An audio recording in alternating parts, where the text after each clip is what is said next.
మొన్న జూన్ 7 శుక్రవారం రిలీజ్ అయిన ముంజా అనే Hindi horror comedy cinema release అయిన మొదటి రోజు 4 కోట్లు నెట్ కలెక్ట్ చేస్తే రెండో రోజు శనివారంకి వచ్చేసరికి 7 కోట్లు కలెక్ట్ చేసింది నెట్. ఇక మూడో రోజు ఆదివారం వచ్చేసి 8 కోట్లు కలెక్ట్ చేసింది. అలా టోటల్గా మొదటి వీకెండ్లో 3 రోజుల్లో ఆల్మోస్ట్ 20 కోట్లు నెట్ కలెక్ట్ చేసిన ఈ సినిమా ఇక నిన్న సోమవారం వర్కింగ్ డేలో కూడా బాగానే కలెక్ట్ చేసింది. మళ్ళీ మొదటి రోజులాగే 4 కోట్లు నెట్ వచ్చింది ఈ సినిమాకు.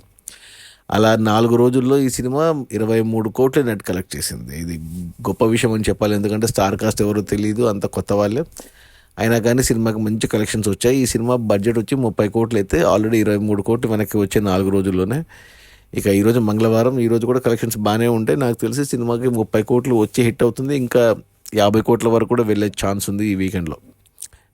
అది మన కొత్త Hindi cinema Munjya horror comedy cinema release అయిన మొదటి 4 రోజుల్లో 23 కోట్ల నెట్. సినిమా బడ్జెట్ వచ్చి 30 కోట్లు, ఇంకో 7 కోట్ల నెట్ వస్తే సినిమా హిట్ అయిపోతుంది. ఈజీగా వచ్చేస్తే ఇంకా అంతకు మించి ఎక్కువ లాభాలు కూడా తీసుకుంటుంది. Okay, bye.